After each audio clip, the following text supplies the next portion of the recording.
And then I realized, oh, I could just say it. And that's what my writing kind of evolved out of, which is, why don't I say what I think and I don't have to worry about other people? By the time I was 31, I was unleashed. I felt like I'm unleashed. I can say what I want to say. I can do what I want to do.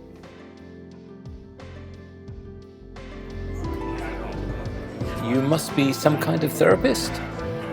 I am some kind of therapist, and I'm about to take you on a journey through the inner wilderness. I've invited brilliant guests from all walks of life to join me as we investigate, illuminate, and inspire transformation in ourselves, intimate relationships, and the social ecosystems we are constellated in. What you are about to hear may surprise you, so hang on to your earbuds for a hefty dose of sanity in a chaotic world. I am Stephanie Wynn, a licensed marriage and family therapist, branching out and building bridges between psychology and everything else under the sun. It's my honor to have you along for the ride. Let's get started. All right, my guest today is Michael Bowen. I am so excited to welcome him to the podcast. Welcome, Michael. Good afternoon. Good to be here. So I found Michael Bowen through this Twitter account called Free Black Thought, which I was immediately interested in because I'm interested in viewpoint diversity, and something that's really been bugging me the last few years is this kind of false narrative about this like monolithic Black thought that like all Black people think similarly, which in the name of anti-racism to me is just strikingly racist. And so I'm interested in viewpoint diversity in the Black community, and I know that you were kind of affiliated with that group, so I'd reached out to Free Black Thought asking if I could interview anyone, and they connected me with you. And since then I've taken a look at your blog, and you seem to have a fascinating approach to a number of subjects. Like I was just reading your thoughts on abortion, for instance. You also call yourself a Stoic, and so I'm curious to hear about that. And we were also just chatting before we started recording and found out that you live very close to the neighborhood I grew up in LA, and that we're both tea drinkers. So we have some common ground to start with. Mm-hmm. Michael, will you introduce yourself, what it is that you do overall, Sure. where people can find your work? Sure. I'm Michael David Cobb Bowen. Finally, I am as tall as my name is. But when I was a kid, I got teased about that a little bit. So I am a co-founder at Free Black Thought, and I'm an online writer. I've been around since the beginning, and I've lived around the country, traveled a few spots around the world. Professionally, I'm a data engineer, and I manage some technical teams out here. Very interested in AI, business intelligence, machine learning, that kind of stuff as things go forward. I write for machines and people, mostly for people, because you can only talk so much to them through machines. So I've been writing essays online for quite some time. I mean, before there was an online, I was still online. I might have to pick your brain about AI. Yeah. Nobody knows that much about it, as much as we hear talk about it. It's all pretty elementary. Isn't that kind of a sign that you're at an intermediate level of knowledge, that you know how much you don't know? Yeah, for sure. You have to understand when you're dangerous. And actually, I have a whole framework in terms of learning. It's called The Way of the Servant. And it was one of my recent writings. And I wrote it many years ago. When I think about the roles of ambition when you're trying to learn and get out there, and then the roles of mastery, and finally the roles of power. Wow. So yeah, we can talk about that fun stuff too. Oh, you have a whole philosophy. I do. Let's see. Wow. A lot of theories. You also came up with some things I noted from your blog: martial education, peasant theory. I'm going to ask you about all of that. But first I want to know, so you're a co-founder of Free Black Thought. Tell us about what motivated you to found Free Black Thought and what it is. Sure. I was approached by one of the principals when we were just getting started about a year ago, and they just made sense. And it's kind of part of what I have started with after the Evergreen College incident. Yes. And I started looking at whether or not we're losing rationality in general. And since I have been an online writer and I'm engaged in all kinds of dialogues everywhere. I'm one of those people who's been on Facebook and never been challenged by Facebook. And then when I look on the left, I have left friends and I have right friends. And that marks kind of like my own journey. And so I'm very interested to know, because I'm in the business intelligence realm, what people think about, how they think. My undergrad was in computer science, minor in philosophy. Just how do people come up with the ideas that they come up with, and how do they justify them, and how do they argue, and how do they present them? And it seems to me that there's been a number of social changes over my life where the life of the mind is not taken quite as seriously as it used to be, and it doesn't even seem Mm. approachable. So people are kind of, I don't care, whatever, it is what it is kinds of answers to life. And that's not good enough. And when it comes to race, there are some basic essentialisms that people are agreeing. So the economy is good across the races and improving, but the philosophy is going backwards. And so I had been talking about that and writing about that. They saw some of my stuff and said, you should join up. And once I talked to everybody, I was like, I'm in. Let's go. Let's do this. For me, learning about the events at Evergreen in 2017 was also really eye opening. That first summer of the pandemic in 2020, I had a lot of time gardening alone, listening to podcasts. A friend of mine shared that interview. I don't know if you saw it. It was like a 2-hour interview with Brett Weinstein and like 9 Black intellectuals talking about race issues. And I found it really enlightening. That was the first time I discovered Brett Weinstein and Heather Heying. And Yes. and so I learned that whole story. I'm curious how you would summarize for listeners who aren't familiar what happened at Evergreen University. Hmm. Evergreen University is a kind of experimental college. And if you've ever read that book by Robert Pirsig, The Art of Zen and Motorcycle Maintenance, he was one of the early professors there that came up with this new way of instruction, which makes a lot of sense once you read his book. Weinstein, I saw him and Peterson on the Joe Rogan podcast because I'm a fight fan. And I was amazed and I was impressed with both of those two gentlemen. And what Brett Weinstein went through as a professor was just shocking to me. Basically, he was a tenured professor, forced to resign because of student protests. The more you know about him as a person, the less any accusations of racism would stick. But that's what he was accused of on, I believe it was a people of color only day. And he refused to stand down. And holding his ground as a professor in a combative atmosphere is something you should do because you have experienced more life and you know more. Basically, the administration folded, gave in to those demands, and he was canceled.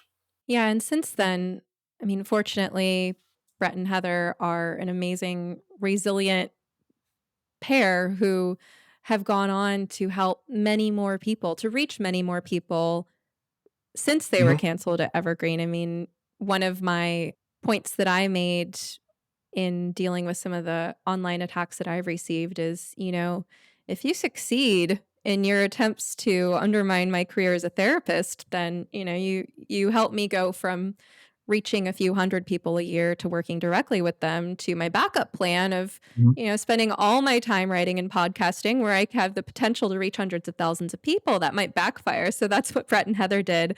Yes. So for anyone who's listening who's not familiar, their podcast is called Dark Horse Podcast, and it's incredibly enlightening.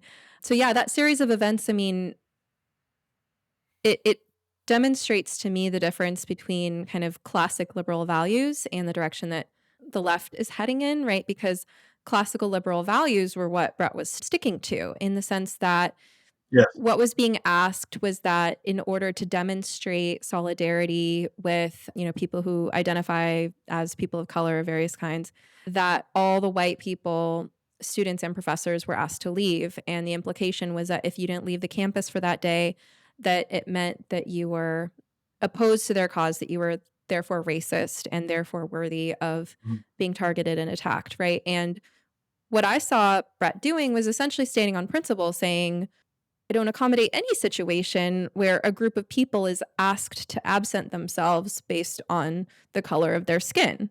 That's not Mhm. something that fits with my liberal values.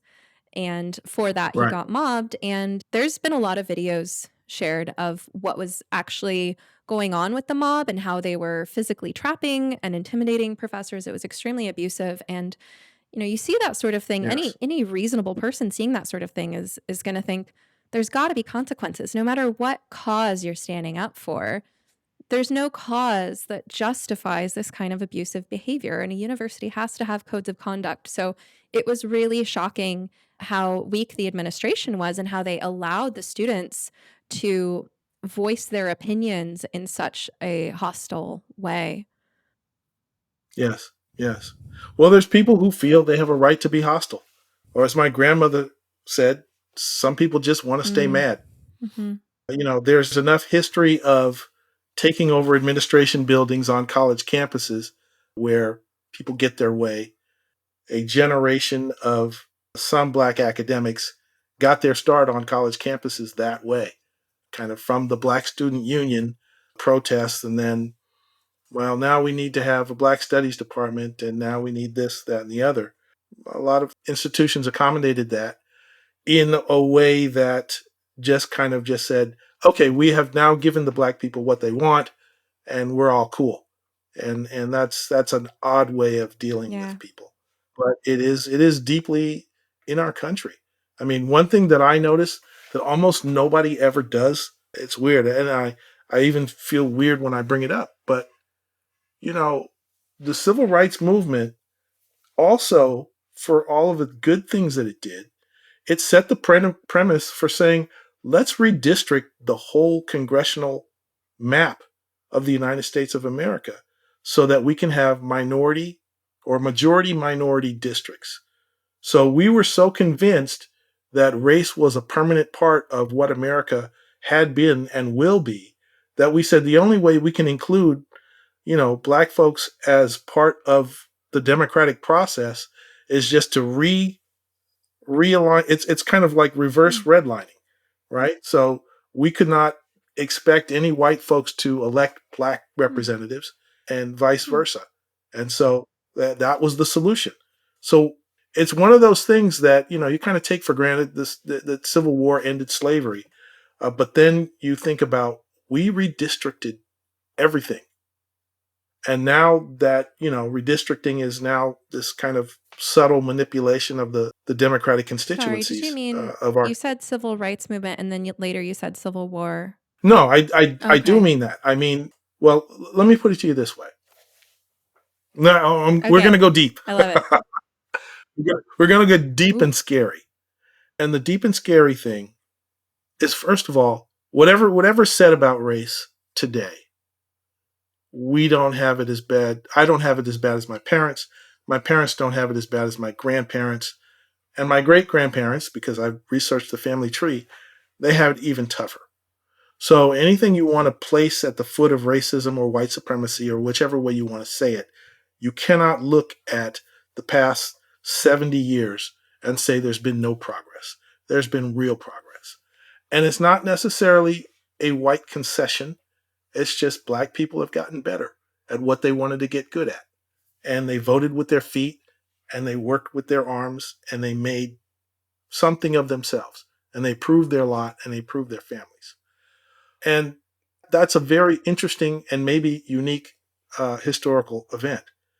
But to the extent that there has been democratic processes that have helped descendants of slaves, what we didn't necessarily have to do was what they did in Haiti, which was let's really have a race war here and let's really fight for our survival.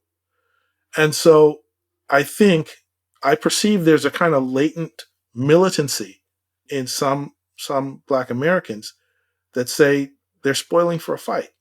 And we're like, if we're not getting everything we want, we have a right to be hostile. We have a right to fight.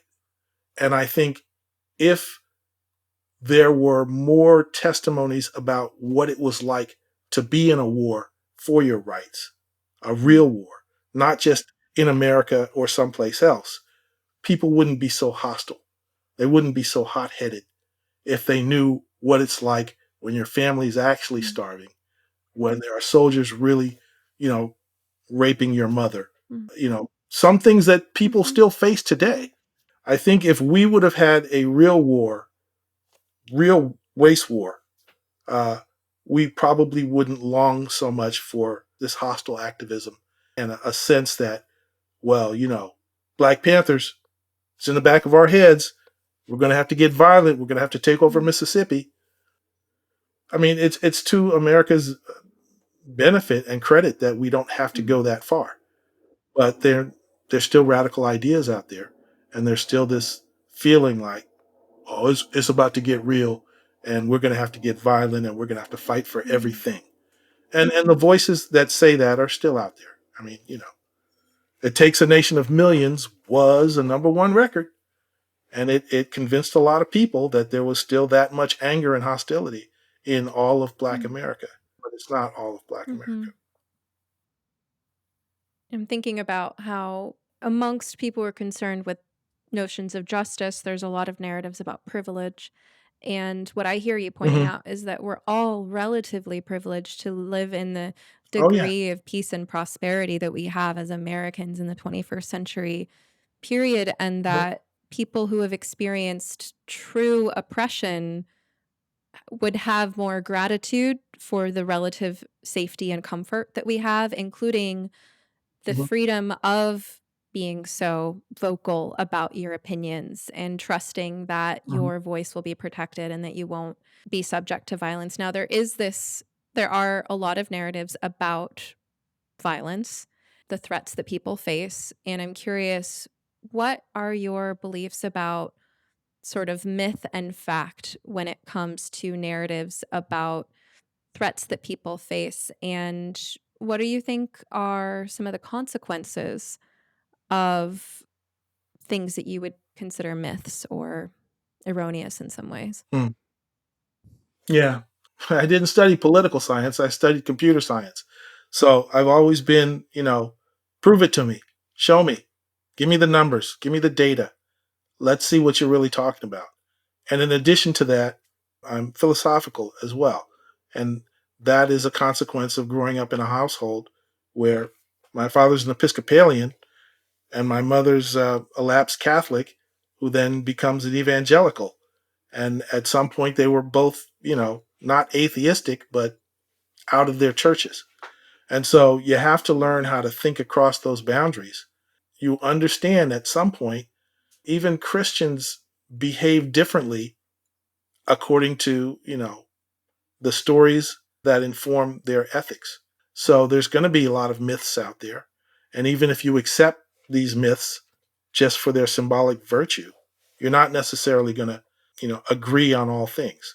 So you have to see where the myths boil down to praxis. What does it mean when you're actually doing something according to these ethics that you hold?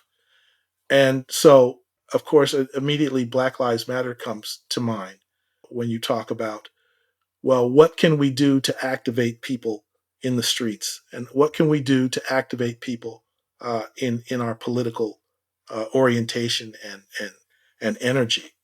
And you can create a myth that says, well, cops are out there to kill us, and the justice system is trying to mass incarcerate us, and therefore you cannot take any of the principles of America seriously, because as a practical matter, we're being persecuted. And so I had a right to be hostile. I keep quoting Flavor Flav. I'm sorry about that. But then you get down to it and you find, well, how many people are actually, killed by police? Homicide. Not necessarily premeditated murder or anything like that. But when somebody dies, it's important. It's a homicide. And it's 1,200 a year. So because I'm a Stoic, even when I didn't know I was a Stoic, I was like, okay, well, how many people died in the Intifada? Okay, or how many people were actually lynched in America. And it surprised me to learn that that was about 3,000, 4,000 people. Okay, over the whole post-Reconstruction era till they stopped counting in like 1970 or something like that. It was about 4,300 black and white people who were lynched in America. And I grew up, well, not an ordinary black family, because my father was a black nationalist, or what you would call a cultural black nationalist. Means he's talking the rhetoric behind the guys who might pick up the weapons. But I was shocked.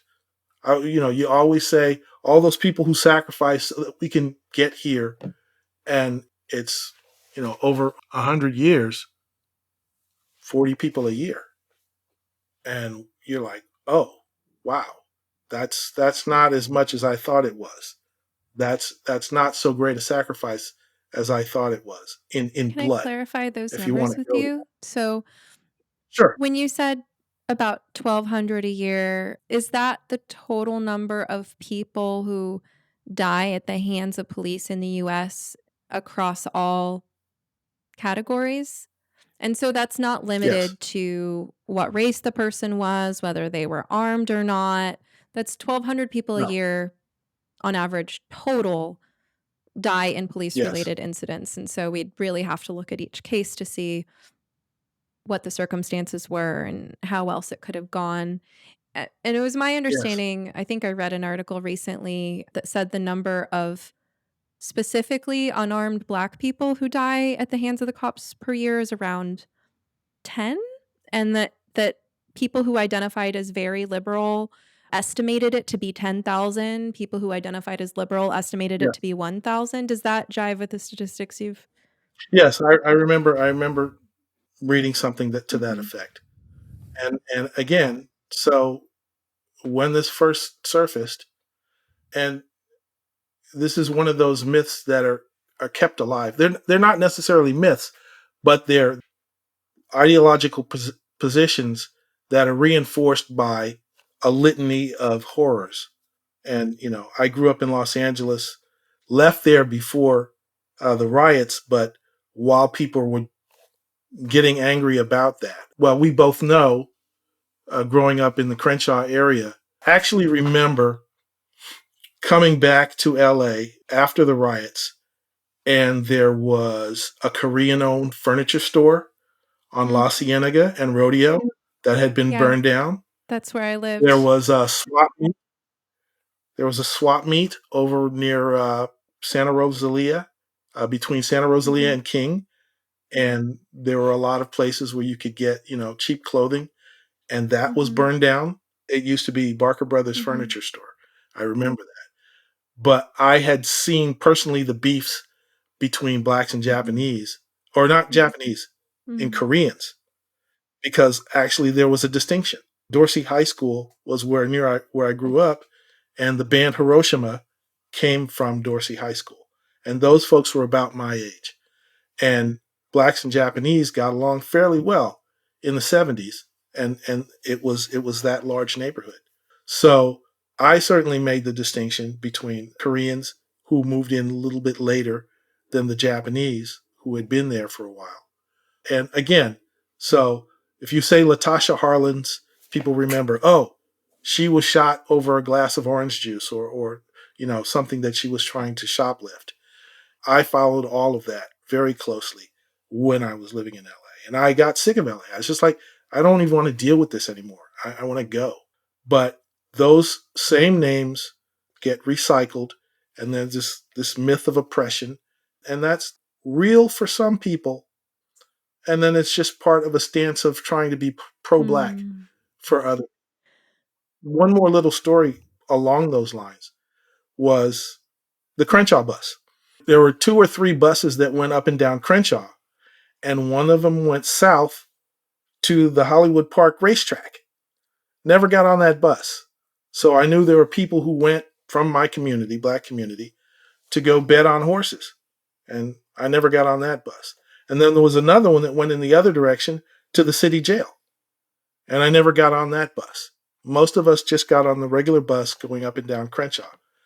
And so you recognize that, yeah, there's a part of your community that are doing things that have nothing to do with you, right? And some of those things are harsh. You have to go visit your dad in jail, and you can't ever deny that. But you can't also act like everybody else's dad is in jail. You can't act like George Floyd is me or I am Trayvon Martin and those kinds of things. And there's just a series of horrible things that happen to Black Americans. But there's 40 odd million of us. Everything happens to us. That's a huge population. But you can't just paint one picture and say that's the whole thing.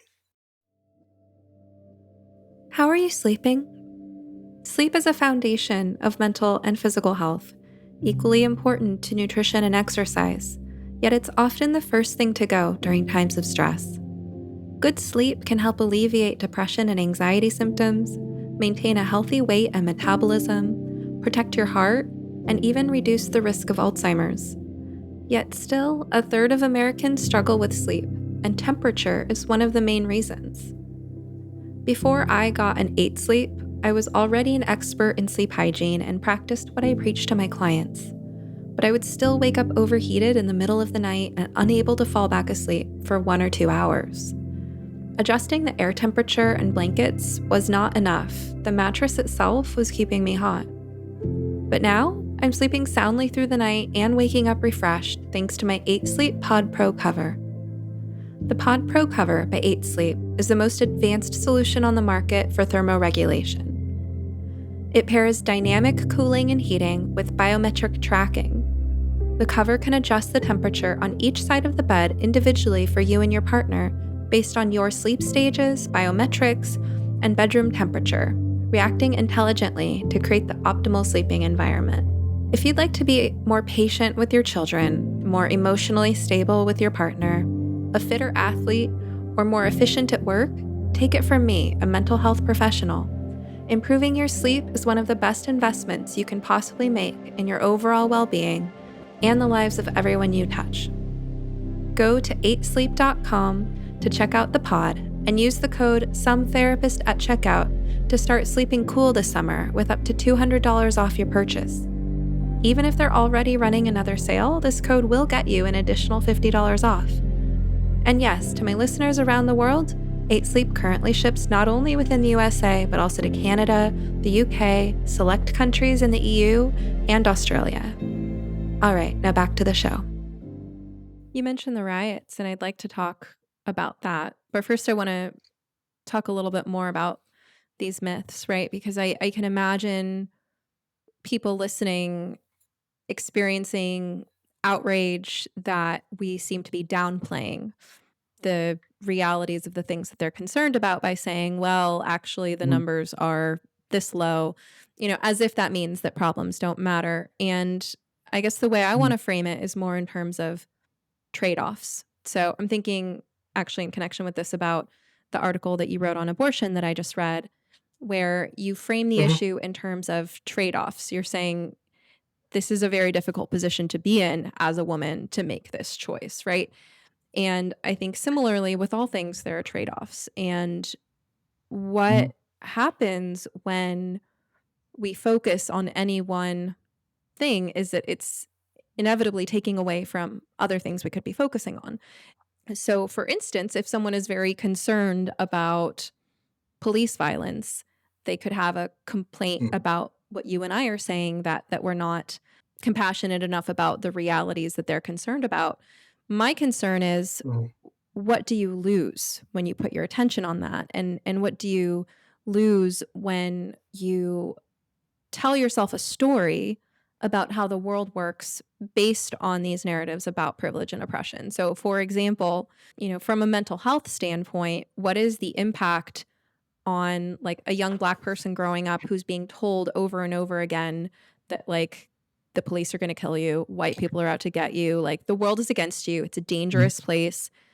What's the impact on that person's mental health to what degree are any of those messages actually going to help them be better prepared to face reality versus, creating fear, anger, hostility, distracting that person from their goals, maybe making them mistrust people who could potentially be wonderful resources, like a white teacher in school who could actually be a really great mentor for them. I mean, there's just a lot of negative consequences for a person's mental health and their life outcomes of reinforcing those narratives.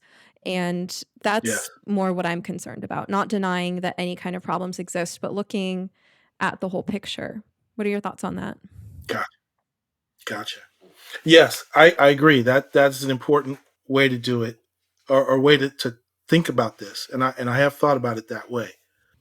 But at some point, I'm going to come across as a crusty old man. Love it. I can't deny that, because at the same time, you have to accept my crusty old advice the way you accept other folks' Let's crusty hear your old crustiness. advice. Well, no. Let me just answer along those other lines, and the crustiness will become self-evident as people watch this and rewatch it and try to figure out where I'm coming from. But I think of the psychology in terms of where you grow up, and if you grow up in a neighborhood where you slap box, and I used to slap box all the time. So you guys are getting together, they're about to play some pickup ball, and suddenly it's, put up your dukes, a kind of a toughening up of people, and it was play.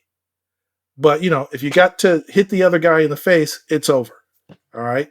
But then you do establish some kind of hierarchy there. You know who's tough and who's not tough. I've been through that, and I grew up in a house where people were spanked.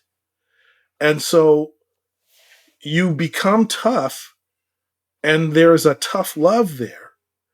But it is a tough love that blinds you to other opportunities, and you might not even think that you have them. Okay? So let's say your first day at a new school or a new job, and if the teacher's not barking at you and telling you to do your homework, then you're not going to do it. It's like, oh, Miss Hoskins, she used to swat us if we didn't do our homework. You're not going to swat me, so why should I listen to you? Or you're not my daddy. How are you going to make me do something? Right? And what I learned, in fact, my dad is a U.S. Marine.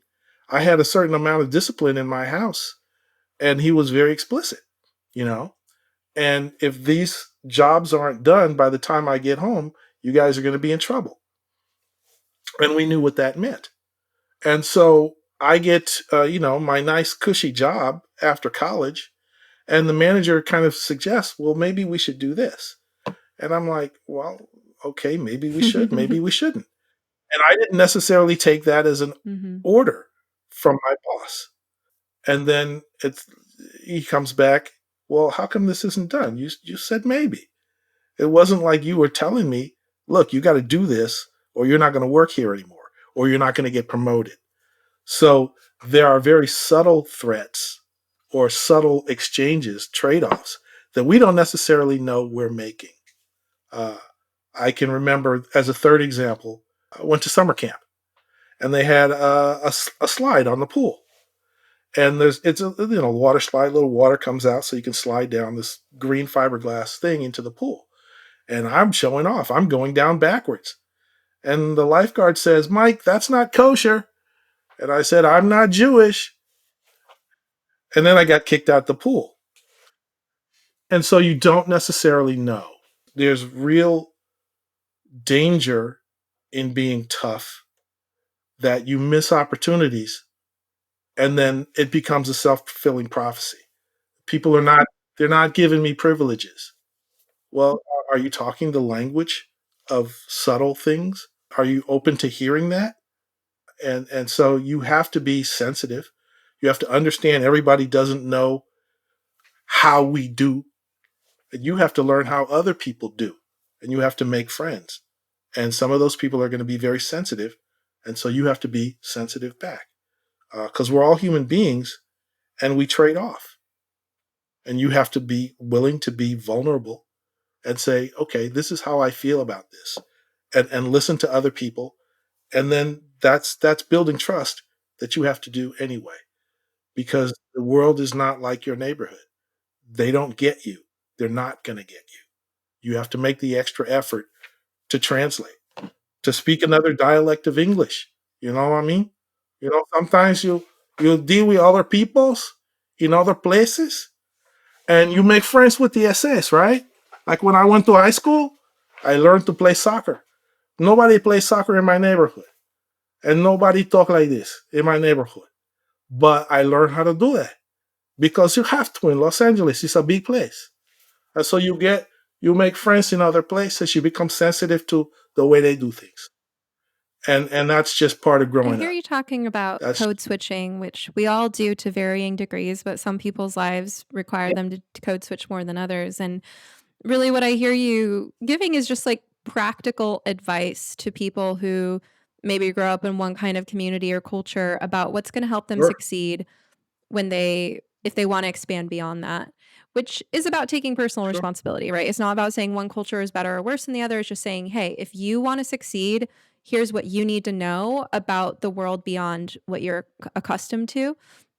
I'm curious when it Hmm. comes to the kind of myths and consequences around race issues right now. Do you think that there's, instead of that kind of practical advice that you just gave, which was like, hey, if you're from the hood, like you should learn how people from a different neighborhood interact if you want a job there, right? Like that instead of Hmm. people having those kind of practical supportive conversations, that there's kind of this narrative that it's the world's fault for not meeting you where you're at and not making Hmm. your way automatically be the successful way. And rather than improving your circumstances, you should be angry and feel entitled to things being different. Hmm. Yeah, one of my favorite Earth, Wind, and Fire songs, I think it's called "Running," and they go to the bridge and the breakdown, and there's one part where the guy says, if you don't understand me, it's your fault." And then the beat goes. So yeah, you can't have that Mm. attitude. You can't have that attitude. I say for myself, I come from a small town called Black, and I remember where I came from, but been there, done that. Not trying to go back. It's about moving forward. Martin Luther King talked about, I may not get with you to the mountaintop, but we will get there. And guess what? Beyond that mountain, there's other mountains. There's more mountains and more valleys. And you just have to decide that you're going to travel. And you have to have that self determination to go beyond. It is crucial to your mental health. It's crucial that you don't lose your inner peace. It's crucial that you don't have to yell and curse. I told my kids, when you're cursing, that means you're at your limit. You are at your limit. And you broadcast to everybody else, I can't take anymore. You know, right? And that's when you lose your flexibility. You lose your ability to come up with a creative solution out of where you are. And you can't necessarily wait for somebody to give that answer to you.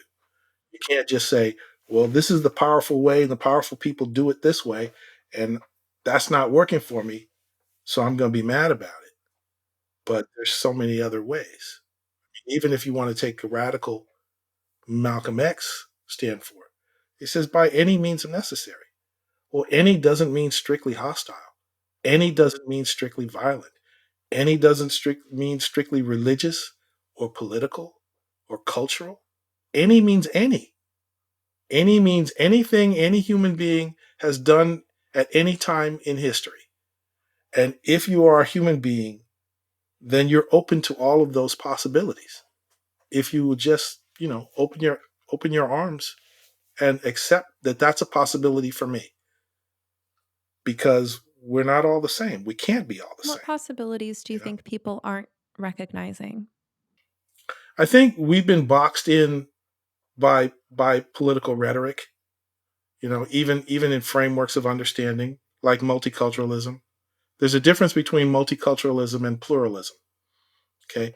Multiculturalism I read the original was called the Gray Wolf Annual, and it was a reaction book to, I believe it was either Bloom, Closing of the American Mind, or Cultural Literacy. I think Harold Bloom was one of the guys who wrote one of those two books. And so the Gray Wolf Annual, which I read at the time, had something called multicultural literacy. And they says, well, not just learning about these European facts in the classic canon, but how about this? What did the Vietnamese call themselves? All these questions about that. And I think at that time in the mid late 80s, people were saying, the crossover was not enough, that you had to respect my culture. And I think my generation had a lot to do with that because we were coming out and we had expressions that we wanted everybody to have. It was my parents' generation that did the dap and got everybody slapping five, and the high five came out of that. But then my generation, we had Spike Lee, and then we wanted everybody to stay our language. Like, what's up with that? I can remember the first time I was a manager, you wouldn't say what's up with that in a business meeting. But again, every culture bleeds into every other. And you can't say that it's not a melting pot or that you don't want to melt, because then you're not going to be influential outside of your own hood. I mean, think about it. Think about it. If you're going to be in the box that is your authentic, legitimate culture, then you have to just deal with those people. And that is the exact same thing as a ghetto. It's like saying, well, you're in this culture. You can't affect things in the larger world beyond your culture. And they can't affect you in your culture. You're not sharing anything as human beings. You have to represent your culture. And that's what I think we're being boxed in. And people are trying to box in white folks by saying, well, you all have this privilege. And these are the privileges you have and that we can't have. It's very reductive of who we are. And we talk about ourselves as Americans as if we're the only people in the world. I'm like, we're not even that. Even when people use the word and abuse the word diversity, they're only meaning diversity of a certain number of things. Diversity of your gender, of your generation. That's the new thing. Because baby boomers don't know anything that millennials know, and vice versa. And everybody has to have their own music and their own fashion. It's reductive. It's horrible, and it's not predictive. And while it's true that there may be people who never go beyond, you know, their box, like my grandmother never moved outside of 50-mile radius of where she was born in New Orleans, except one trip to LA where she was actually ripped off. And then she went back home. And she never tried again. But she was a fabulous woman, but just wasn't flexible in that way. And so you get reduced. You represent your neighborhood like what? Snoop Dogg will always talk about Long Beach, the LBC, and people just try to represent and fit into this box because it's commodified. It's a commodified identity. People actually know what you mean when you say, "I'm from Compton," and you don't have to go beyond that. But individually, you should. Individually, you're capable of it, and people just don't know. And it's hard when the stories don't get out. So, yeah, there is representation that isn't complete, and it isn't fair what comes across in the mainstream. But it's tough to decide where you're going to be on that. Whether you're going to try to represent yourself and your culture, or you're trying to blend in, or you're trying to assimilate, or however you get in where you fit in. But there's still lots of opportunity. It's still a deal that you make with whoever you meet. So, And I almost hear you saying, come out and play. Come to the table. yeah. Don't be a big fish in a small pond.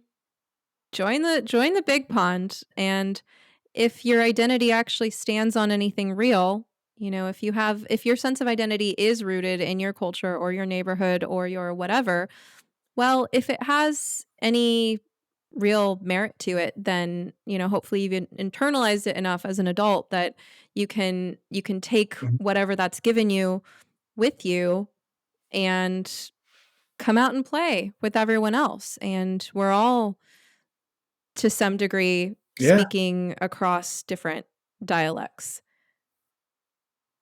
Yeah, we are. Yeah, I actually, it's funny. I was just talking about when I went to the National Summer Youth Sports Program at UCLA, and the Olympic swimmer, a white woman, young white woman named Donna De Verona. We'd have a free swim in the afternoon before lunch, and James Brown came on, and we all started doing the funky chicken, and she didn't know how to do it. So it's like, oh, we'll teach you how to do the funky chicken. And she learned how to do the funky chicken. So she could dance to James Brown just like we kids could. And that's a cool thing. I mean, I still remember it 10 years later. There's So, teach people how there's a to dance. playfulness in that, and this is one of the things that I worry about being lost with the way that people are talking about race, because Mhm, it's like everybody's walking on eggshells. There's, mhm, if you're white, you can't do anything right. If you're black, you can't do mhm. anything wrong. And like there's no freedom of expression in that, and people become so afraid of offending one another that in the Yeah, process of trying to just cope with those fears, people don't take risks and play. yeah, Like yeah. at some point maybe we'll talk a little bit about my upbringing, because I mentioned before we started recording that I come from actually a neighborhood pretty close to you. And, sometimes I'll want to like, I'll want to say something like, oh, no, he didn't, because like I grew up hearing that, Yeah, like there are these little like black sayings that I grew up with that like instinctively are part of my vocabulary. But I feel like I can't say them because cultural appropriation, right? Because nobody knows my backstory. Nobody knows that that's actually like the language I grew up hearing, mhm, right? And that's right, just one of right. many examples where people, I think, don't feel free to just socialize spontaneously in good faith because everything's being taken in such bad faith. And so there's a creativity Yeah, that's lost. There's like genuine connection is being lost. And I think people are afraid to have relationships that are, well, essentially like meritocratic, right? That where the strength of your mhm, connection with someone, your respect and fondness for them is based on character, it's based on the interactions you've actually had. I think people like, white people who are caught up in trying to prove that they're anti-racist, like there's this like I have to have this undue amount of admiration for all black people just right, because they're black. And for all white people, I right. have to be very vigilant about their racism. And it's like, it would be a lot more authentic if you just let yourself have real relationships, including the fact that there are going to be some black people that you don't like, just like there are people of any color that you don't like. And it's not about skin color, it's about Right. personality. And that's the ultimate come out and play message. Like, we're all here in the world together as these human Mhm. personalities, and things are just so one dimensional. Yeah, it's hard. It's hard. I don't know where you can go to just have like that encounter group. And we're not touchy feely like we were in the 70s. I think I definitely benefited from the touchy feeliness of the 70s, where, I go to summer camp and I say, okay, everybody just sit down, be quiet, and they pick somebody for you. So they might be black, white, male, female, who knows? Now you just stare at that other person's face and don't say anything. Don't, just stare at their face for 5 minutes and don't say anything. And then afterwards you say what you wanted to say, and blah blah. And that's a hard thing to do. And then you don't have kind of like a brainstorming where, as young adults, you can sit around and say, well, what did they teach you about us in your community? What did we say about you in this community? And it's just an opportunity that we don't give each other. And so that needs a little, I mean, there needs to be places like that where you can do those kinds of things because it's hard. My brother is a very interesting individual. That's all I'll say. He retired and he decided that he was going to go to other places. So he was, he was sick of the protests and the lockdowns, and he says, "I'm just going to go to another country and hang out where they don't have all this stuff." And interestingly enough, one of the first places he went to go was Kiev in the Ukraine. And so he was there, and they were treating him like a handsome, wealthy American. And he was like, "I can't believe all these myths that I heard about European women, that they were afraid of us." And he's making friends, and he's not an ugly guy. And so he made a lot of friends very quickly. And he was like, "Mike, I can't believe it until it happened to me, until they were genuinely friendly, and they're so different from American women, and this place is so wonderful. I just never could imagine."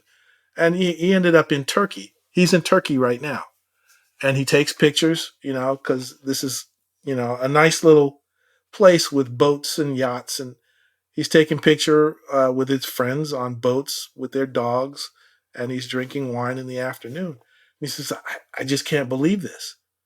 And it's sad if you have to go to another country to learn that and be friendly with people that you never imagined you'd be friendly with. So he's meeting, retired professors, chemists, I think, doctors. And he's like, "I never hung out with these people at all when I was a cop in LA. I was just, you know, doing this." And you just have no idea what other people think about you. You're just assuming. Yeah, we gotta be careful about the assumptions we make, especially about what other people think of us, because it has such a huge influence Yeah. on, like you say, what options we see being available for us, as well as our general kind of state of Hmm. mind. I hope you've been enjoying this episode of You Must Be Some Kind of Therapist podcast. If you like what you're hearing, now's a great time to like, subscribe, follow, rate, review, or share. You can also support the podcast by visiting sometherapist.com/shop, where you will find goods and services I have personally curated to support your well-being and enrich your life. We're just building the shop, so check back periodically and feel free to suggest recommendations. All right, now back to the show. I have so many things on my list Yeah. to talk to you about, and we've already been going for quite a while. You're going to have to help me choose. So, Keep so going. I mean, I wanted to ask you about Rapid being a round. Stoic. You mentioned the way of the servant. I read on your blog martial education, peasant theory. So these are all kind of philosophies of yours. And I Yeah. wrote to maybe come back to the riots. Do you want to pick one of those? Okay. Sure. The peasant theory I'm writing a lot about in my Substack, which is called Stoic Observations. So I won't talk about the peasant theory right now. But I can tell you that it began when I started thinking about, what if all of our institutions fail? What if all of our democratic institutions fail? How will we start to organize each other? And I thought, well, we're going to fall back to feudalism. And there's going to be peasants, and there's going to be knights, and there's going to be kings. And we're not going to have a fluid, open society anymore. Everybody's just going to hang behind their king and behind their knights. And that's kind of the way our political following is going. Trump is the king of a certain part of America, and AOC is the queen of another part of America. And everybody on the radio and the blogosphere are knights fighting for domination Wow. over the peasants. That's So grim. that's kind of, we're not, yeah, it is grim. And we're like, well, who's the knight that leaked the decision of the Supreme Court, or the draft of the decision of the Supreme Court? And now that's what everybody's battling about. And we do that because we're peasants. Uh, but I will talk about my martial education, because you get to a certain point of success in your career, or I did, where I'm like, okay, I fulfilled my ambition, and now I fulfilled, mastery. I've mastered this thing, and now I'm either gonna, go for the power, or just try a new domain and master that. But what happened is I joined a company where I could work at home. And I've worked at home for about 11, going on 12 years now. And suddenly, I'm not a traveling consultant anymore. I can be reliably in my neighborhood. And I lived in a great neighborhood where I raised my kids. And I was like, man, I learned everything that I need to know. I'm a pretty good writer. I'm a pretty good guy in my profession. What did I not learn? If I had a chance to go back to school, what did I not learn? And I knew that I didn't go to a military school. And so what a gun is, I don't really know. All I know is from what I watch on TV. And what first responders actually do, I don't really know. I don't hang out with these people.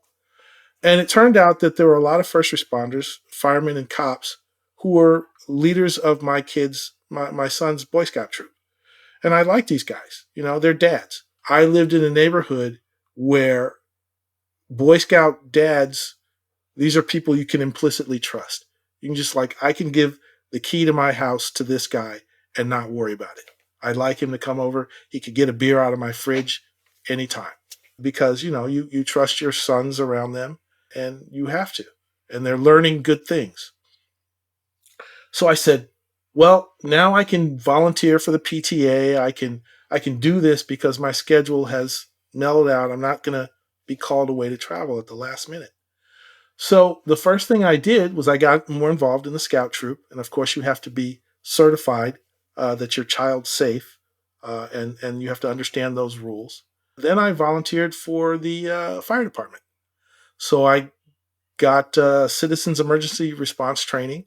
There was a time that I wanted to be a paramedic. And so I studied and trained with paramedics. I learned CPR. I learned the procedures, something like a 12 to 16 week course where I'm meeting other people and we're learning all about first aid, emergency response, how we do these things.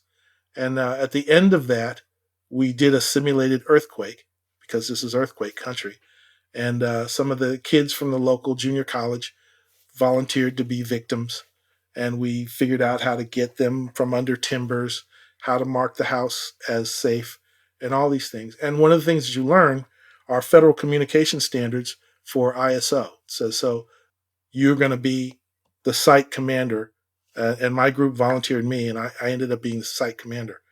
So I delegate responsibility, and I learn how firefighters and police and first responders actually communicate with each other until the backup gets there, and what we can do and what we can't do.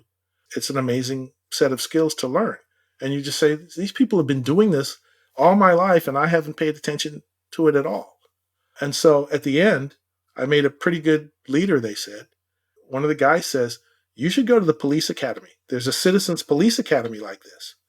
So 3-4 months later, I'm doing the same thing with police. And then we go through every department in the police department. We learn about, everything from graffiti to gangs to the dispatch to hostage rescue to traffic, they call motors, to criminology, where they study the patterns. We did the firing exercise, like, you're a cop, this is your partner, these are the rules of engagement. Are you going to shoot or not? And that's something everybody should go through, especially when you're talking about police abuse. And then, you get to know these cops as people because you're meeting them all the time and you're talking with them. And some of the people in the class are retirees. And some of the people, there was I sat next to a nurse, a volunteer nurse who had been doing nursing her entire life. And she sees all kinds of things. And that was definitely eye-opening. And so I was like, oh, I enjoy this. I like this. I'm learning stuff that I never learned or could never learn anywhere else. For example, the California Highway Patrol generally can only give you tickets when you're on a California highway. So if you're on the 405, they can pull you over. But if you get off in Wilshire, they're not going to follow you on Wilshire. And so there are certain rules of highways where police can stop you or where they cannot stop you. And if they do stop you someplace else, they have to justify that stop. And there are places where sobriety checkpoints can be put and where they cannot be put. And so question comes up, do you guys have a quota to get tickets? And they say, what's on your driver's license? California. And when you pay that, who does it go to? State of California. We don't get any of that money. We're a local police department. The police department gets no money from traffic infractions and violations. Well, and they said, I could sit at a corner and I could be busy writing tickets every moment. There's plenty of violations that I could write tickets, and I pick out ones almost at random. And I said, well, is anyone you ever pick out? He said, anytime I see a car with kids who are not buckled in the back seat, I give them a ticket. Because I've seen what happens on the other side of that, on the bad side of that. And it's like, wow, I didn't know. And you don't know until you go and study and be with those folks. It's an enormous thing. So I learned that. I learned to shoot, and implicitly, like I said, with the Boy Scout dads, you have to trust people with your life.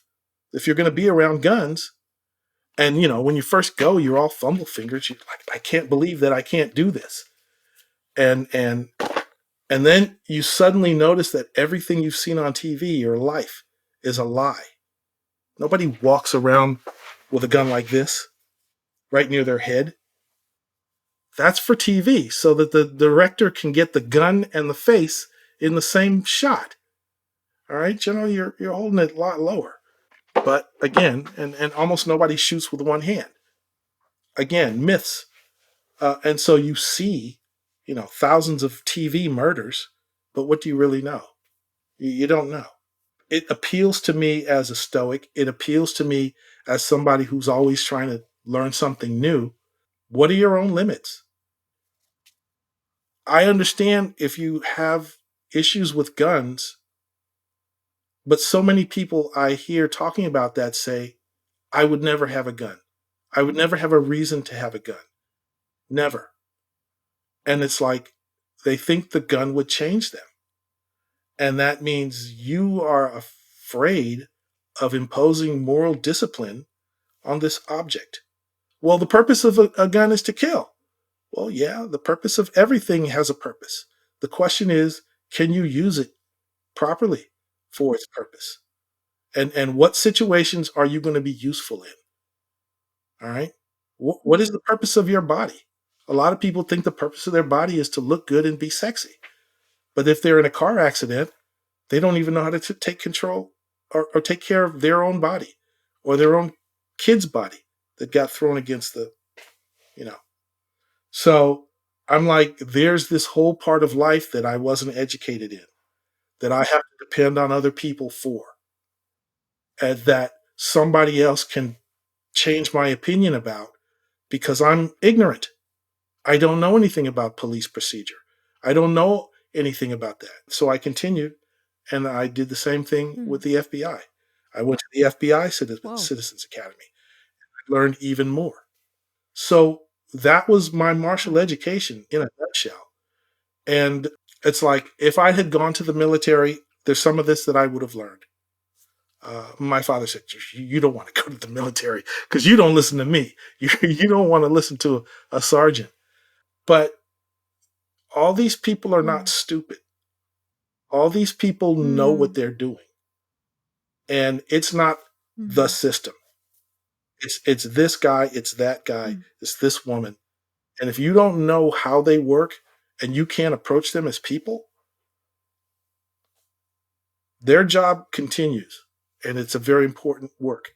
There's a great podcast on Joe Rogan, I'll plug that, where David Lee Roth talks about how he volunteered in New York City, where you put on the uniform.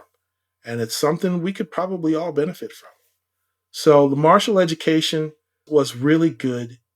If you turn off the sound for an action movie and you just watch what they're doing, you suddenly see it in a completely different way. You're like, this is a joke. This isn't real. And so we feel like we're playing political football with things we don't really understand.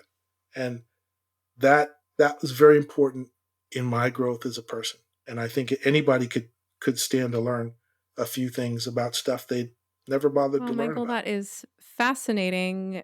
Thank you so much for sharing all of that. I think the most interesting people are lifelong learners. And I love that attitude Mm. of, hey, there's something I don't really know very well. Or maybe I Yeah, think I know it because of what I've heard, but do I really know it? And maybe my part of becoming a full self actualized human being is to get familiar with that dimension of life. I feel like for me, being a therapist yeah, has been really eye opening because I get a glimpse into the inner worlds of people from all walks of life. And I learned so many things that I would have never set out to learn. You yeah. remind me of a few things. One is a friend I had who, I mean, she was in her early 20s when I met her, but I could tell she was going to become a fascinating person because her philosophy was that if something scared her, then it would intrigue her and she'd want to go investigate that fear by getting acquainted with it. And then I think Mhm. within a few years, she ended up like being invited to lead a psychedelic retreat center in South America. Hmm. So she's going to be a fascinating old lady one day. And you know what else you Yeah, reminded me of yeah. too is I had this really great cultural anthropology teacher in college. Actually, I went to Santa Monica College Hmm. before I transferred to UC Santa Cruz. Okay.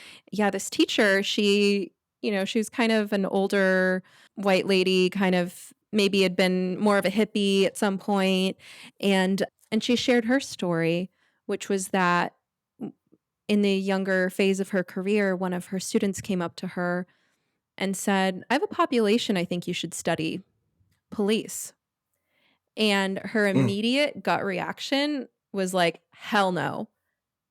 And then she got Right. curious about that. As an Mm. anthropologist, she's going, whoa, I obviously have a major bias there, don't I? Maybe I should check that Mm. out. And thus began a 20-year Yeah. study of the LAPD that turned into a book Wow. and a marriage to a cop.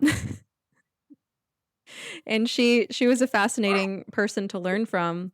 I think you're right, and I see a lot of unhelpful hubris in people's quickness to cast judgment on things they know very little about, right? And I think Yeah. it's bad for mental health, like so being opposed to anything beyond your control, whether it be capitalism or police or any number of things that a vast number of humans established before you came along with your opinions. Any of these Hmm. Hmm. things, a lot of my clients, being in Portland, Oregon, it's a very liberal place, have just strong opinions about things they know very little about. And there is sort of a hubris about that. And of course, I'm careful about how I express and challenge that, but there's kind of this assumption that you know more because of your, Hmm. armchair opinions on something or what you saw on social media than the thousands of people it Yes. took to erect those structures in the first place. Hmm. And like I say, I think being a therapist has matured me a lot and humbled me to give me these kind of behind the scenes looks at things. And none of Hmm. that is to say that any of these systems are perfect, but I think that if you really care about an issue, you should probably try to understand, well, the necessity behind the invention, what Yes. drove us to create Justice those and fairness. structures, what problems were people trying to Right. solve, and what actual experiences Hmm. have people had along the way. It's really cynical to assume that you live in a world full of people who are dumber and less ethical than you, and that that's why the world is this way, and that if you could only have your way, that the world would be a better place. But I try to challenge people on that to the extent that it's appropriate for their mental health and that our therapeutic rapport can allow for it, right? Sometimes people need a Hmm. little nudge of like, well, how much do you really know about that? And then how is it serving you in your sense of your optimism for your own future or your assumptions about the world you live in and the kind of people who are around you to just Hmm. assume the worst about all of these things? Yeah.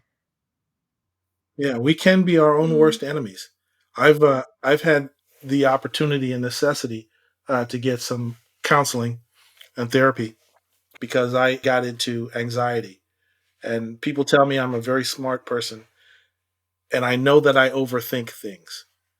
And my guy told me, he's like, "Well, did your boss actually say that?" I said, "No, but I think he might." Until he says it, don't assume that's what he might say, and then just deal with what he does say, and then you'll be okay. And several times he had to tell me that until I realized, okay, yeah, well, he's going to say what he's going to say, and I'm going to have to deal with it at that time. But now I don't have to deal with it because he hasn't said it. And so it's a wonderful thing to have a therapist, because a therapist is your friend without being your friend. They let you say what you're going to say, but you don't owe them anything because of that. You don't have to, if you're with your buddies, you have to mind their feelings with what you say, but you don't have to care about the feelings of your therapist. And whatever you want to say, they'll let you say it, and then they'll say, "Okay, now what?" "Oh, well, I never had to think beyond this thing that I just told you, so I don't know what." "Well, what do you really want?" And it goes that way. It's a really, I fortunately learned, under bad circumstances where I had to go the first time. But I was about 30 years old, and I did.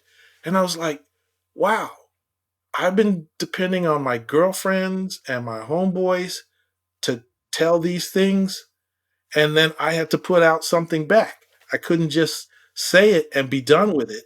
And then I realized, oh, I could just say it.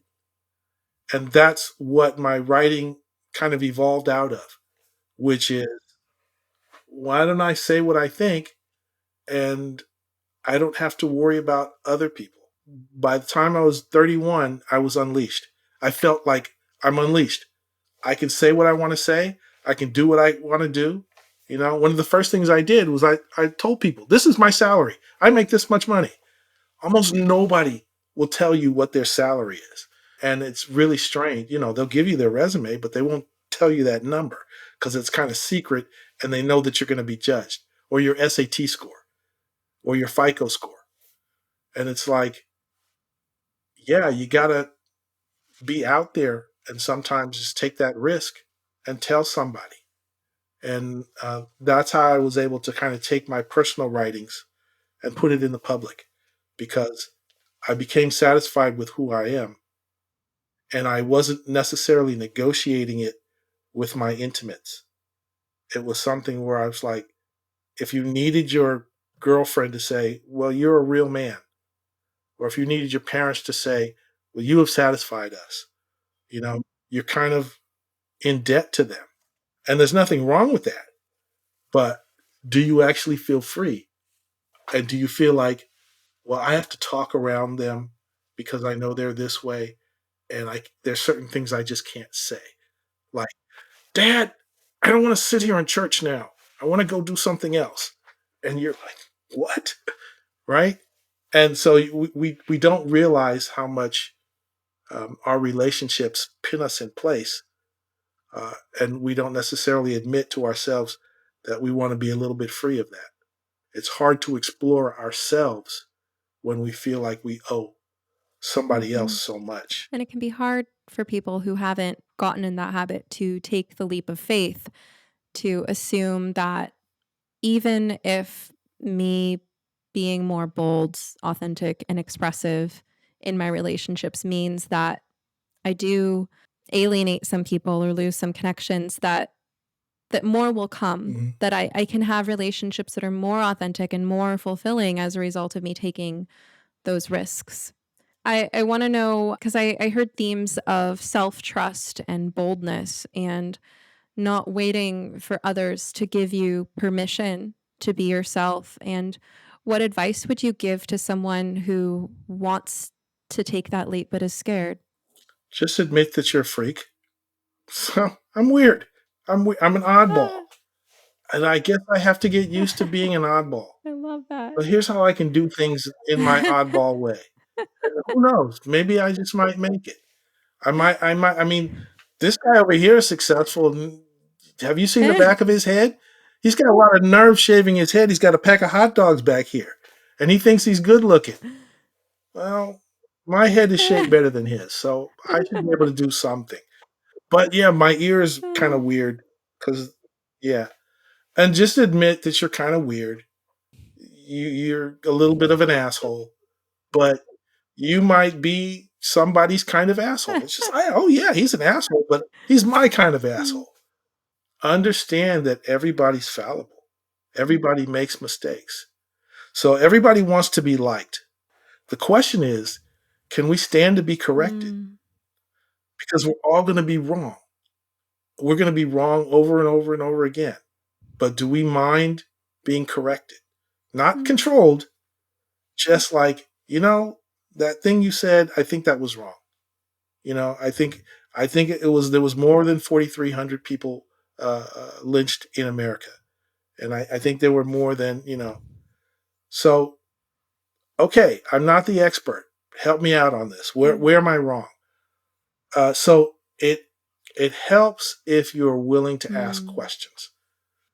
If you're willing to just say, hey, this is how I feel. Now you know how I feel. Explain me this. Tell me that. What do you think about this? And be open to that. Even if you don't accept it or you don't agree, you just say, hey, I know somebody who thinks like this. And it's okay, because then you can expect that reciprocally. If you just say, this guy's really weird, but I remember him. Okay. And then I says, well, I'm kind of weird, but maybe I can make a good impression on somebody. And life is a series of that.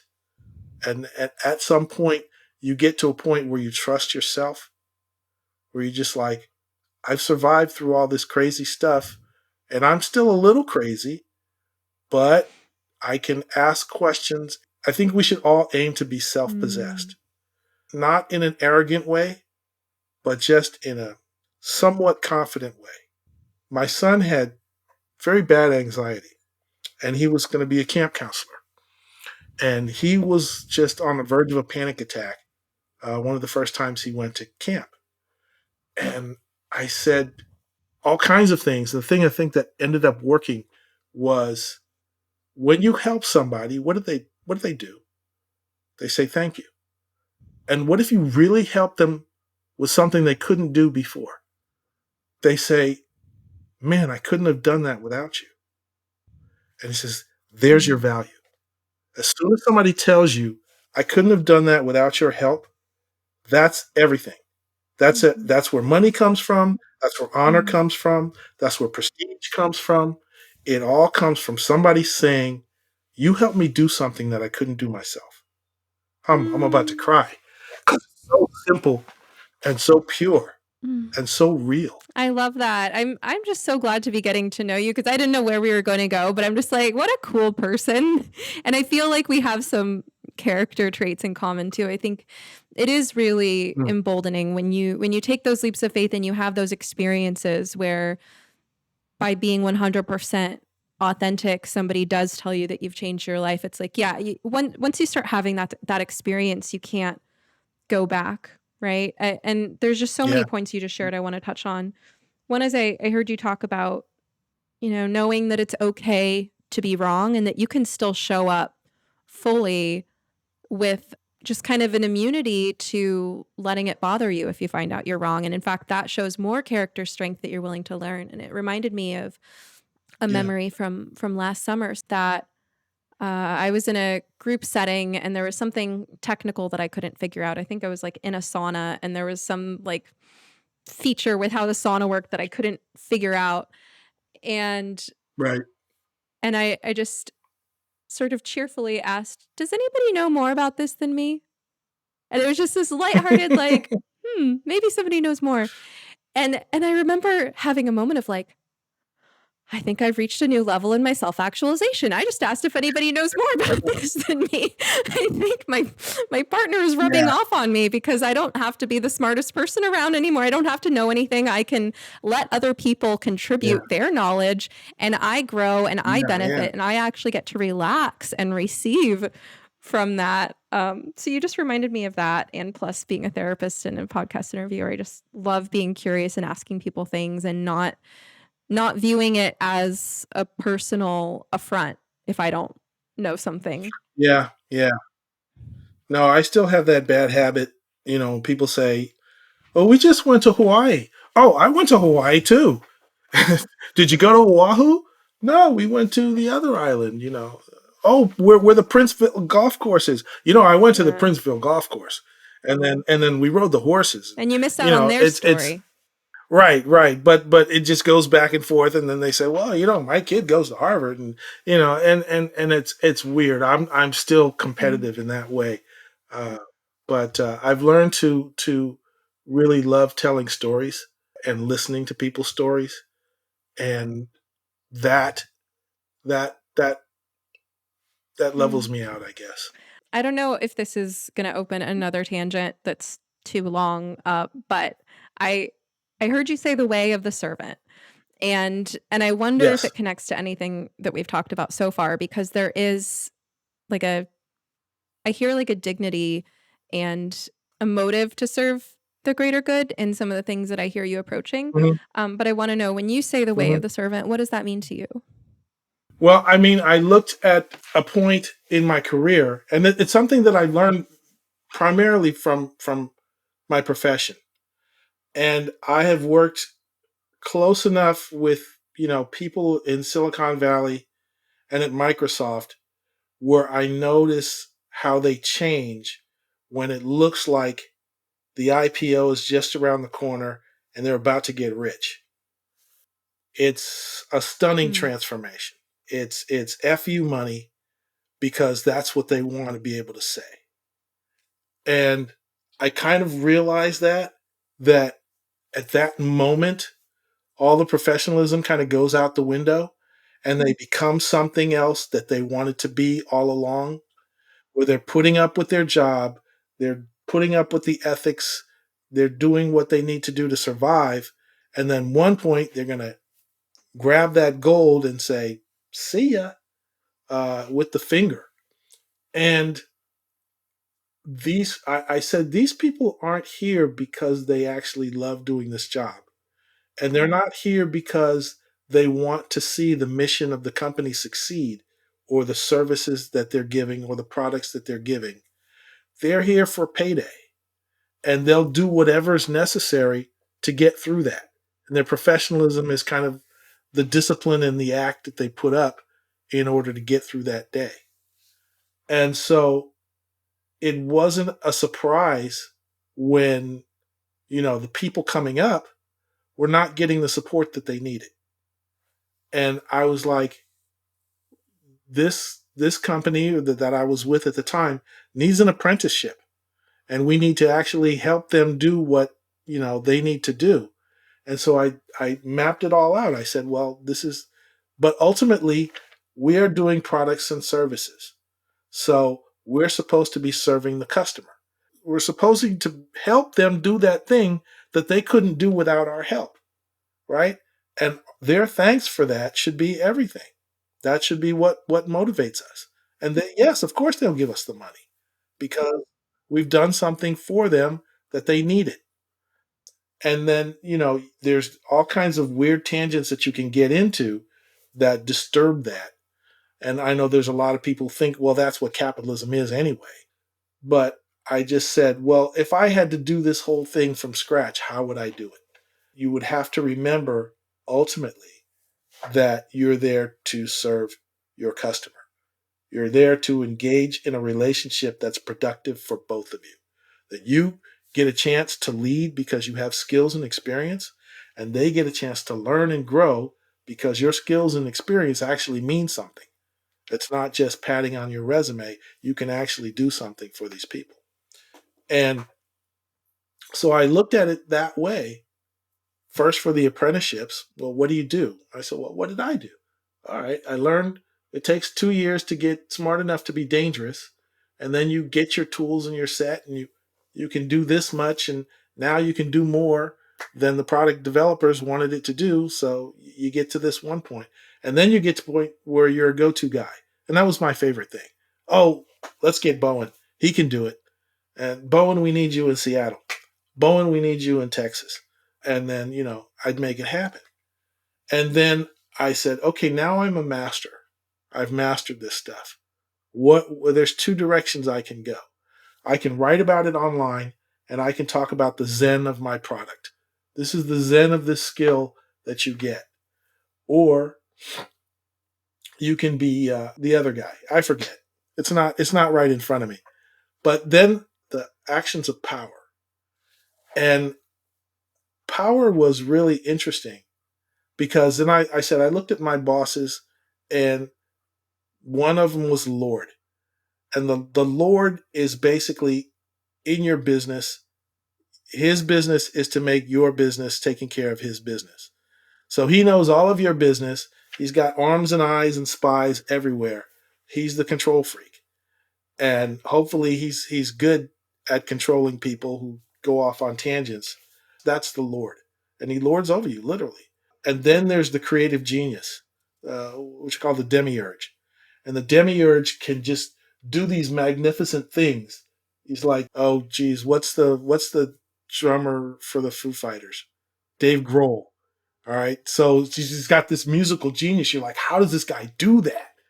And you're just like, all you want to do is give that person money so they can do more of that thing that they do because they're so creative. And then there is the principle or the servant. And this is kind of a Christian ethics where you're like, you are the reason that everybody does this. You're the reason that the Lord is making sure everything is in control and in neat little piles, and that the Creator can just create all these massive, wonderful things. And that reason could be something very simple, or that person doesn't even have to exist. It could just be a theory. It just could be an idea, which is love your neighbor or something. All right. And I use the example in that of Stephen Biko when I read a book about him. And he's in a huge stadium in South Africa, and he's not at the middle. He takes the mic around with him. He's somewhere in the crowd. And everybody can hear his voice, but nobody can assassinate him because he's right among the people that he's serving. It could have been a voice from anywhere because you don't know that it's coming from a person, and it doesn't matter. So the servant serves without being embodied in all these other kinds of ways. And I just think it's a good way to think about, what your ultimate goal is to be. You need to be useful to somebody, someplace, and you need to find a place where you're useful. And there's things to learn, there's things to master, there's things finally to direct and create and control. But ultimately, if you're not in service to your fellow man, you're just doing it for yourself, just for your ego. And you're gonna be wrong-footed in all of those things. You're gonna be wrong-footed. So who's gonna correct you if you decide to be uncorrectable? If you're not serving a greater purpose than yourself, then nobody's going to correct you. You're just going to think you're the smartest person in the room all the time. And the more power you get, the more costly your mistakes are going to be. So we all have to remind ourselves whenever we are assuming power that we have to do it for a purpose of service. It's the only legitimate reason for power.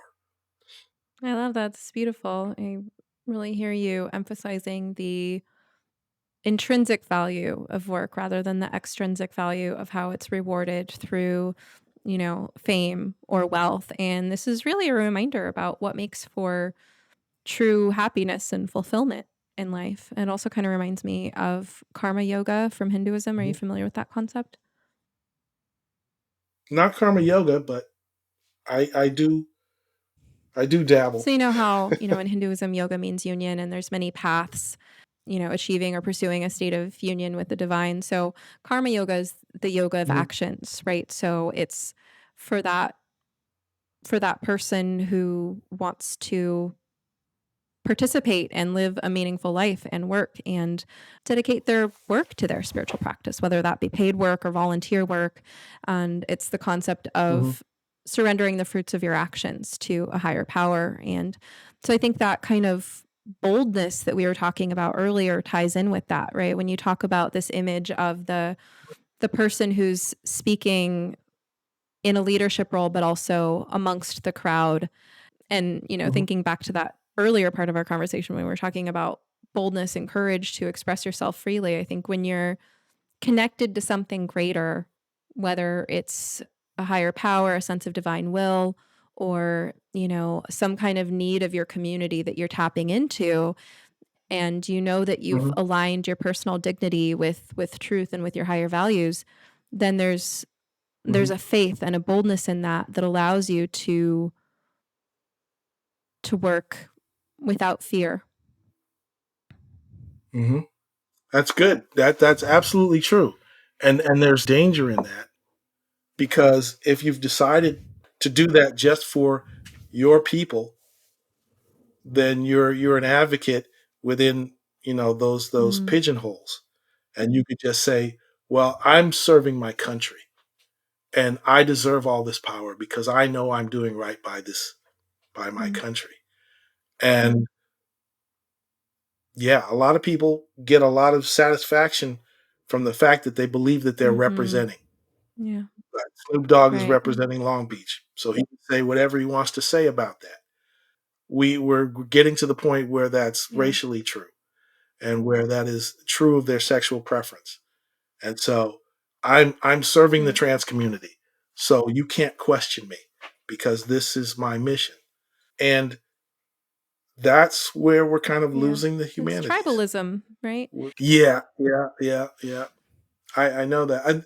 I think of it slightly differently. I think of it first, second, and third order epistemics. So basically, the first order is to know yourself, so you know your shortcomings. Well, actually, you should start with the third order. Third order is your ideas versus the world. You have to be able to internalize what the world actually is so that your ideas can work in that world. If you think you can fly and gravity doesn't apply to you, you can make that mistake once or twice, depending on how strong your knees are. But generally speaking, it's going to be painful if you defy the way that the world is. And the second order epistemics, again, this is how you can form your thinking so that they work, is when I'm talking to somebody else, can I communicate with them? Can they communicate with me? Can I understand what they're actually saying? And can I convince them that my idea is worth something? And then the first order is knowing yourself well enough so that you know when you're getting carried away with your own ideas. And that's the way each one of those has a separate set of skills that you have to hone in order to, make a way in this world.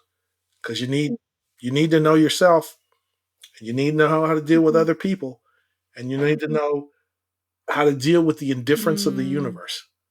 The universe doesn't care about motive. The universe doesn't care about how you feel. The universe just has its laws, and you don't have any choice. You're going to bump into that wall, or you're going to walk through the passage. Yeah. Well, I feel like we could talk forever. I'm really delighted to have met you because you seem like such a fascinating person, just with being that freaky individual that you are and moving through the world in the way that you do with a lifetime's worth of experience and being a lifelong learner. So I'd love to pick your brain more some other time, but we should probably wrap it up. I think it's been an hour and a half. Okay. Thank you so much. So Michael D.C. Bowen, where can people find you? Oh, I'm at Substack at mdcbowen.substack.com. That's Stoic Observations. And on Twitter, I'm at mdcbowen. And also, I own mdcbowen.info and mdcbowen.com, I'm pretty sure. I don't know.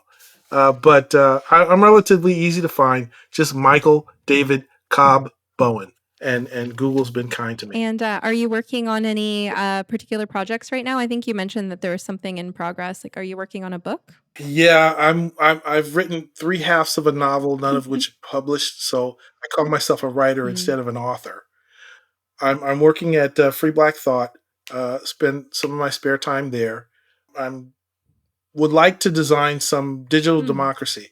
There's billions that goes for Twitter, and Twitter can't even let you vote down anything. So a friend of mine and I are going to propose some things, and hopefully they get to Elon's desk. But I think right now a lot of social media is not designed to facilitate democracy or help us collaborate with each other. They just help us get popular. So anything I can do to tamp down the populism with the tools of my trade and whatever wisdom I may have gathered over the years, that's what I'm going to be about. I'm in here for the long term. Well, I'm excited to hear more as your work continues to evolve. I hope I get to interview you some other time. Thank you, Michael. It's been a pleasure. I hope you enjoyed this episode of You Must Be Some Kind of Therapist podcast with Stephanie Wynn, LMFT. This podcast is produced by Eric and Amber Beals at Different Mix. Special thanks to the talented musician Joey Pecoraro for our theme song, Half Awake. At sometherapist.com, you can find more information on any topic, guest, resource, product, or service you've heard of here today. You can also follow me on Twitter or Instagram at sometherapist. If you would like to ask a question, suggest a topic, be a guest, or invite me to speak, you can email us at hello@sometherapist.com. You can also send us a voice memo with your question, and we just might play it. Of course, just because I am some therapist doesn't mean I am your therapist. This podcast is not a substitute for medical advice. If you need help, ask your doctor or browse your local therapists online. And whatever you do next, please take care of yourself. Eat well, sleep well, move your body, get outside, and tell someone you love them. You're worth it.